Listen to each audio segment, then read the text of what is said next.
because although I know many of you in this room will probably know that, it's worth just reiterating, just to make clear, we're the Quality Assurance Agency who have the responsibility within UK higher education for checking the checking, effectively. Universities as autonomous bodies set their own academic standards and ensure the quality of the learning experience. QAA's role is to make sure they are doing that and to support them in doing that by providing various frameworks to do so. And I'll mention briefly why we're particularly interested in this area in a moment. So in terms of what I'm talking about today, what we're talking about as part of today's programme, award schemes that universities run, and it is, to our knowledge at the moment, we're talking about universities, not further education colleges at this stage, that sit outside the traditional academic programme, the degree, the diploma, whatever it might be, and mostly do not carry academic credit. We've already heard about the changes in the environment, why this is a topic of interest at the moment, general growth of these sort of schemes for various reasons. Sector-led initiatives like the Higher Education Achievement Report, that has that section for recording things outside the academic programme, a general growing interest in what students can get out of their higher education experience beyond that academic qualification, that degree, and sort of tied to that, what students go on to do next, the employability agenda. And all these things kind of coming together and leading to huge growth in these type of award schemes. So why does QAA care? And I've said that most of these awards on the whole don't carry academic credit, sit outside the formal academic programme. And QAA's remit, in terms of assuring standards, is very much about those academic programmes, the academic standards. But we're also interested in that wider student experience, the quality of the student learning experience as a whole. And we've recently been developing this thing called the UK Quality Code for Higher Education, which is the framework which universities and colleges delivering higher education use as sort of the basis against which they're compared in review, building on reference points that have been in existence for quite some time before it. It's not brand new. But one element of the new quality code is this chapter on enabling student development and achievement. And that's about the things that go beyond the classroom experience to enable students, as it says here, to develop their academic, personal and professional potential. Now, there are many and varied ways in which that is done as part of a student's higher education experience. And it has many dimensions. It depends on the nature of the university, the nature of the student. But one possible aspect of that is around the extracurricular awards, extracurricular activities, and the recognition for that.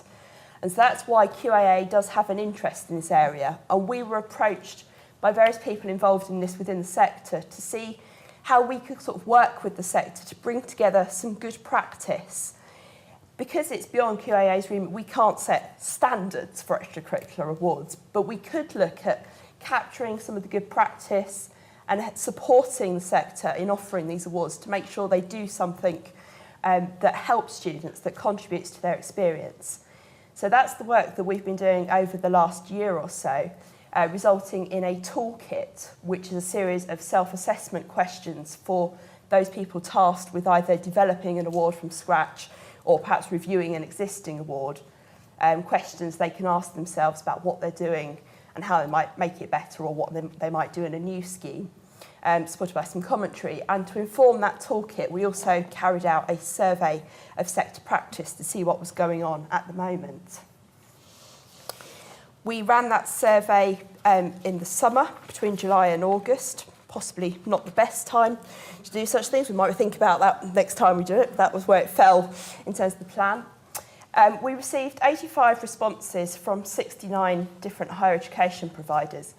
We encouraged providers to submit more than one institutional response. We weren't going to sort of fillet them down to one per provider, partly because we just wanted to get different views. We circulated this survey via different mailing lists, QAA's quality assurance contacts, the AGCAS career service contacts via the PDP mailing list, and also students' unions. And we were quite keen to see if we got sort of different perspectives from those different cohorts of people, if you like. And there's also the case that in some cases, the Students' Union runs a separate scheme to the institution, and therefore there are two different sets of responses from the same institution. It's completely valid. So we're talking here about 85 different, or not necessarily 85 different schemes, 85 responses from 69 providers, and that was roughly representative of the sector as a whole. We had responses from across the UK, from different types of universities. We are hoping that we'll be able to rerun a very similar survey every couple of years to see how the picture has changed and how it's moved on. We think that could create a really valid set of data for seeing how this sector moves. So the first question obviously is, do you have an award? Of those 85 responses, 3/4 said yes, we do. Of those that don't, another 17, that's 16% of the total, were planning to offer an award within the next 2 years. So we're getting up to a pretty large proportion of those responding who are offering awards. But we were also keen to get responses from those who didn't offer awards, either had never done so or had done so and no longer did so. And we did try, sort of in circulating it, to stress that we were interested in nil responses as well as ones with information about the award. And the reasons why people said they'd run an award and stopped were sort of around lack of student demand, lack of staff capacity, unsurprisingly, and funding was quite a big one. And that students not seeing it as relevant because it was non-compulsory. Those who said they'd never run an award and had no plans to do so, there's no one in the university who has responsibility for doing this. We promote a national scheme, in this case a Scottish volunteering scheme. We think that's recognised much more than any individual institution scheme could be. It's not necessarily relevant to our type of institution because we're offering courses to students who are mostly already in employment. So some interesting things there. And I think this underpins, talking about what sort of the toolkit looks at. The first and biggest section is very much about thinking about why you're offering an award or thinking of offering an award. What are you going to try and achieve for the students? What's its purpose? And that underpins all the subsequent questions, all the subsequent issues you need to think about. Another interesting point about how long awards have been operational. 84% have been in operation for 5 years or less, which I think very much reflects that point I made at the beginning about this being an issue of current currency, if you like. But also 56% of respondents said that the awards have been significantly redesigned in the last 2 years. So even those that have been in existence for somewhat longer have also been revisited and reconsidered. Eligibility. All the responses about award schemes were open to undergraduates. 3/4 to taught postgraduates, about half to research postgraduates. Almost 1/3 of them were targeted at particular groups of students. Now, that includes both those that were only open to particular groups of students and also those who were open to anybody but were particularly focused at particular groups. And the most common group was certainly sort of students in representative roles, course representatives, student union officers, those in some kind of student leadership position. When we talk about sort of the international agenda, we asked whether awards were open to all the university students, including those studying at partners either in the UK or abroad. A few were, but not very many. It was certainly a very small number. So we've got the sort of the eligibility for awards, how open they are. Take up over time, over the last few years, definitely growing, although to different extents. Looks fairly positive. Although when we asked about whether the proportion of students who took it up who were eligible, that was on the whole relatively small, except in cases, or particularly except in cases where it's targeted at a particular cohort.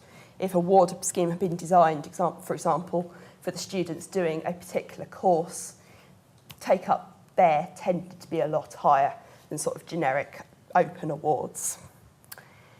Also quite positive that completion rates of programmes seem to be growing. The award schemes seem to be engaging students to actually get through to the end point. But as a proportion of the eligible population for these, it's definitely very small in terms of completion. So growing, but not hugely widespread. We asked about who was responsible for coordination, and by far the biggest group were career services or similar. We mentioned some students' unions are responsible for coordination, and some learning and teaching units. And then there were various other responses, particularly students' unions and career services working in collaboration, and quite a few responses, sort of specific employability units within particular providers. I think in terms of the toolkit, one of the most important sections, I suppose, after you've decided what the award is for and what it's going to achieve, is how are you going to run it? Who's going to run it? Where's the money going to come from? Whose budget is it going to sit in? So this is a really useful sort of piece of background information as to where it typically happens within universities. But so there is some variation. We asked about the numbers of staff involved in coordinating awards. Certainly what appears to be the biggest challenge, which I'll talk about towards the end, is most certainly resourcing, and these figures would seem to back that up, that on the whole awards have certainly less than 2 full-time members of staff responsible for coordinating them.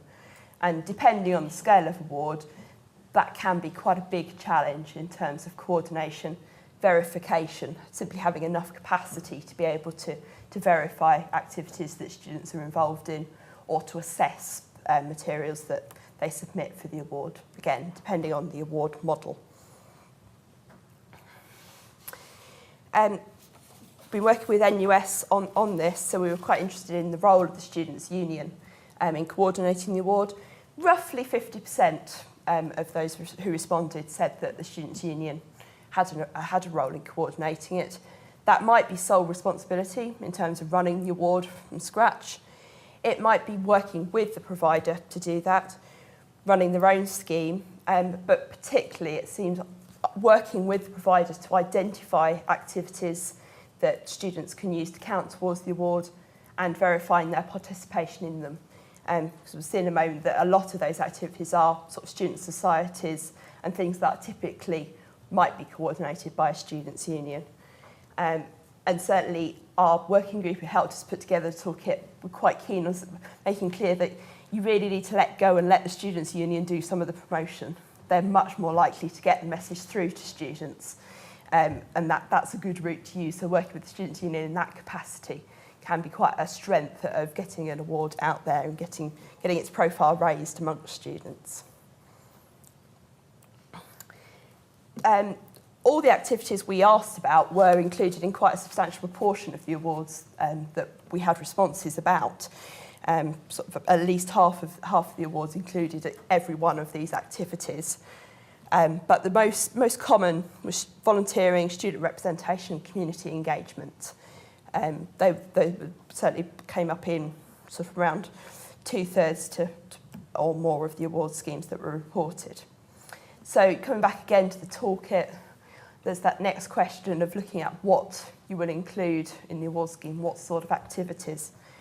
Are there going to be things that the university organises, or things the Students' Union organises, or are you going to have some mechanism for recognising things that students do off campus, if you like, things that are beyond the remit of the university, things that they do in their lives already, potentially, or that they get involved in the community in which they come to live in the university that they're attending? That's some quite tricky questions around verification that raises, and also raises questions of inclusivity. Another big challenge around awards is the extent to which all students are able to participate if they've got other commitments beyond their university life. And that's, therefore, do you recognise those things that those students were already doing? A challenging question for some universities running these awards. We're obviously quite keen to see how the awards looked at how they enabled students to develop those reflective skills, those key sort of lifelong learning skills, the ability to learn into the future. And we were quite reassured to find that a very large proportion, I think over 90%, included some form of reflection as a part of a compulsory part of the award, in various different forms, learning journals, portfolios, development records, things more closely tied to employability around interviews and application forms, reflecting on their skills audits, perhaps at the beginning of an award scheme doing a skills audit and then putting a plan in place to develop those skills, and that being sort of the student's route through an award scheme, and general sort of reflective statements, reflective essays. And I think this all ties back very much to those initial questions about what is the award scheme looking to achieve for students, and therefore what sort of reflective activities are particularly appropriate in order to achieve those aims. And similarly, questions about assessment. First question is whether there's going to be an assessment in order for students to achieve the award. Only quite a small number said there was no assessment at all, but 65% included the reflective element as part of the assessment, but quite often, or in most cases, alongside some other form of assessment. Again, some of these things are more closely tied to the employability aspects around interviews and applications, presentations, and so on, or the building of portfolios. Some assessment is through attending and participating in workshops, for example, and a couple of cases of it including psychometric tests, which again perhaps tied more closely to the employability aspect. So the question I think we pose in the toolkit is around thinking about what you're going to assess and whether it's the value of the process. I think we would certainly argue is more important, but does that need to be captured somehow through an assessment? But thinking about how you're going to do that, what the appropriate mechanism is again quite a big question in the design of an award. Recognising achievement of the award, awards ceremonies, presenting certificates, the most common form, including on the Higher Education Achievement Report, fairly common. On the degree certificate or transcript without carrying credit, listing award winners in a programme. There are various combinations of these different mechanisms used. Carrying academic credit, as I said, is only quite a small proportion of awards. And I think some of the issues that came up, particularly around the question of the Higher Education Achievement Report, do come back to that issue of verification. If something's going on the Higher Education Achievement Report, the university needs to be able to verify the activities that went into it. And that certainly is an area of challenge that several respondents raised. And that's also sort of where awards are going next. One of the issues is making sure that we can include it on the students here. In terms of quality assurance management of awards, steering groups, including senior management from the university, academic staff, careers and other professional services staff, students' union staff and elected officers, other student representatives and employers, a mix of those sort of people involved in steering groups. Some form of quality assurance, a fairly small proportion using the existing academic regulations, a larger proportion setting up their own specific regulations for the award scheme, and a relatively small proportion but significant proportion who use some form of external accreditation by an external awarding body. So that's another aspect in terms of the toolkit of thinking about how are we going to manage this, how are we going to be able to assure ourselves that students are ready to receive the award, how are we going to manage the award scheme to ensure that all students get a consistent experience and get a fair experience of the award. So, to sum up some of the key challenges, I suppose, the prospects for award schemes are very much linked to those challenges. More students, certainly when we asked in the survey, where do you see your award schemes going? Biggest response was we want to get more students engaged in this. And that's can be just the simple question of a larger number of students, but in a lot of cases it was that inclusivity, diversity, making it available to the mature students, the part-time students, students on partner campuses, not just your traditional first-time undergraduate. But that brings the big issues of resourcing, maintaining quality of the award with more students involved. So one possible route for that, suggested by some respondents, more use of technology to streamline processes and overcome some of those resourcing issues. Offering more routes for an award scheme, more specialisation, linked to that engaging more students, possibly by offering routes that are more closely tied to a particular academic programme, particular subject area, professional route, perhaps. Offering awards more challenge in the award scheme, so at several levels perhaps that students can take on their learning to a higher level by doing the higher levels of the award scheme. And widening the range of activities that can be recognised within the award scheme, which then in itself potentially raises those questions of verification and recognition. An interesting theme that we're also picking up from some subsequent work looking at this, that more close links to the academic curriculum, addressing perhaps those issues of relevance to students, if it can be tied to their academic programme. And that's another route possibly to avoid some of the resource or get around some of the resourcing issues if it's embedded within the academic programme. That's one possible direction, but brings with it challenges of demonstrating its relevance to academic staff. Some areas quite easy to do, in others possibly not quite so easy. Links to employers. In developing the toolkit, the working group were quite clear that employers understanding what an award is about is not necessarily the be-all and end-all, because what's important is that the award gives the students the skills to articulate themselves to employers and demonstrate their employability. Don't necessarily have to have the employer understanding what the award itself is about. But there is a communication question there around students knowing that that is the case, that they're not necessarily going to be able to walk in front of an employer and say, I've got this award, don't you want to employ me? The students need to understand where possibly some of the issues of recognition might be. But also very much a keenness among the respondents to the survey to engage employers in delivering the award, particularly giving work experience opportunities, sitting on the interview panels, generally sort of widening the pool of employers who contribute to delivery, and raising awareness of what award schemes might mean. And I've already mentioned the issues of verification, quite some interest in seeking external accreditation with bodies like the ILM, for example, and the enabling it to be on the HERE. The Open Badges initiatives were mentioned.